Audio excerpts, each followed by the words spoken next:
গেলে ঠিকই পাওয়া যায়। টিপির সামনে বইসা ওখানে মানুষের অভাব নাই, গল্প গুজবে মানুষের অভাব নাই, শুধু মসজিদে অভাব বাবা।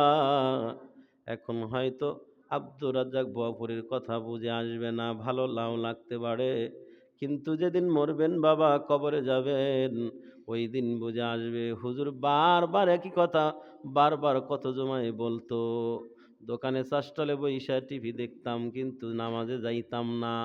আহা, যদি নামাজে যাইতাম তাহলে আজকে হয়তো আমার কপালে এই আযাব আসতো না, এই অশান্তি হতো না। কবরে ঠিকই বুঝে আসবে বাবা, ওই সময় বুঝে কোনো লাভ হবে না। সূরা মুদ্দাসসিরের ভিতরে এই জন্য রব জানায় দেন, ক্বালু লাম নাকু মিনাল মুসাল্লিন।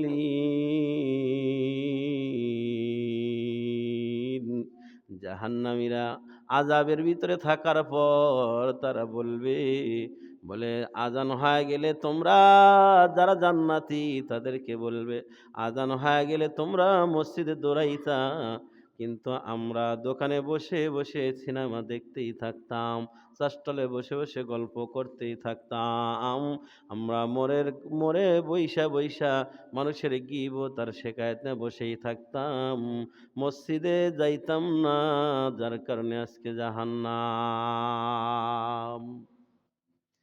এই জন্য বাবা, দিলের ভিতরে একটু ভয় আনেন, ভয়।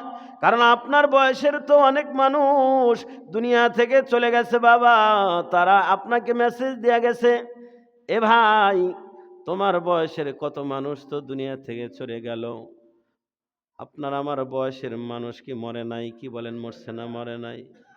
এ বাবা, আমাদের চাইতে বয়সে কম তারাও তো মরে।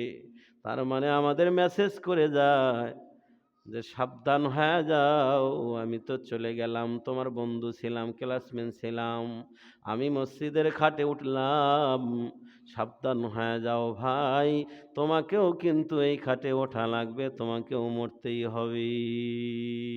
এ বাবা, কলবের ভিতরে একটু ভয় সঞ্চয় করেন।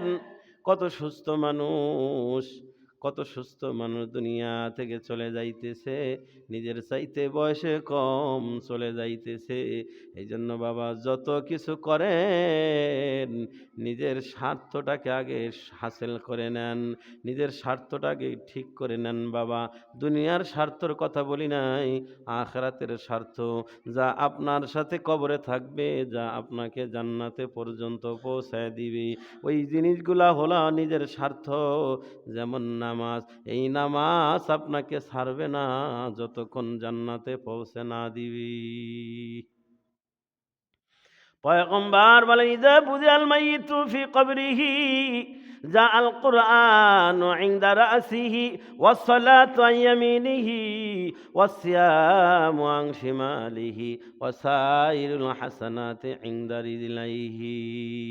নবী বলেন, এই নামাজ যে আদায় করতেছেন, নামাজ যারা পড়তেছেন, এই নামাজ আপনাকে ছাড়বে না।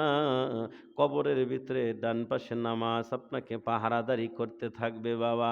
সামনে যে রমজান মাস আসতেছে, এই রমজানের প্রস্তুতি নেন, যাতে করে রমজানের রোজাগুলো সঠিকভাবে আদায় করতে পারেন, ওই রমজানের প্রস্তুতি গ্রহণ করেন। এই জন্য গুনার কাজ আস্তে আস্তে ছেড়ে দেন বাবা, শরীয়ত বিরোধী কাজগুলো আস্তে আস্তে পরিত্যাগ করে দেন, আর নফল ইবাদত আস্তে আস্তে বাড়ায় দেন। তাহলে রমজানের প্রস্তুতি নেন। রমজান মাসের ইবাদতগুলা নবী বলেন, ওয়াসিয়াম আন শিমালিহি, কবরের ভিতরে তোমার বাম পাশে দাঁড়ায় থাকবি। আপনার চারপাশে যদি দাঁড়ায় থাকে, পাহারাদার থাকে বাবা, আপনাকে প্রটোকল দেয়।